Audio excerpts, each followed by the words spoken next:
Венгерская летопись XIV века Chronicon Pictum хранит уникальное свидетельство о гуннах. Самое важное в ней — название их родины. В греческих источниках слово «скифия» звучит как «хуз-скуз», «иш-куз». То есть еще античные авторы называли степь словом «куз». Это прямо указывает, гунны вышли из тюркской земли Куз. В 373 году гунны, жившие в Скифии, то есть в Куз, умножились и объединились. Из 108 родов они выбрали вождей. Из рода Жеменей — сыновья Челе, Беле и Кеуэ. Из рода Кадар — сыновья Бендегуза, Етел, Кеуэ и Буда. Етел особенно важно. Именно так в хронике назван Аттила. По-тюркски это звучит как Едил. То же самое слово, что и название великой реки Едил, которую позже русские переименовали в Волгу. Для римлян он был Аттила, а для степняков — Едил, великий вождь тюрков.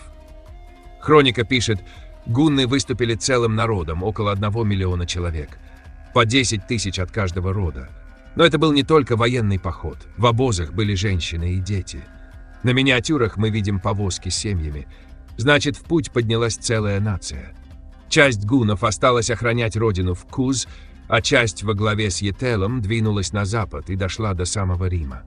У гуннов был и судья, Би по имени Кадар из рода Турда. Он разбирал споры и карал воров.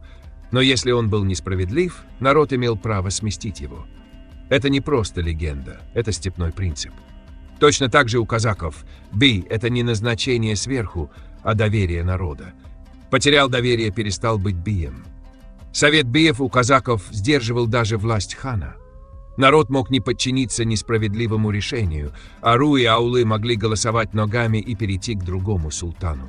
Это тот же механизм ответственности, что описан в хронике гуннов. Аттила на троне, бич божий для Рима, в хронике описан как великий царь гуннов. Его боялись враги, но сам он жил скромно, без роскоши, как степной предводитель. И еще одна важная деталь. Названия Куз сохранились в тюркских племенах. Куз-Кыпшак жили на западе, в землях Киши-Жиза. Угус или Улы-Куз в Жетису, на землях Улы-Жиза.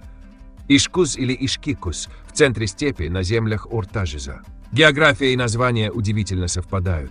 Это не случайность, а память о Великой Степной Конфедерации. Гунны — это тюрки.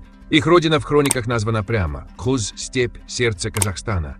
Их имена тюркские, их законы те же, что у казаков. Аттила — это Едил, вождь, имя которого до сих пор живет в названии Великой реки. Это не чужая история, это наша история.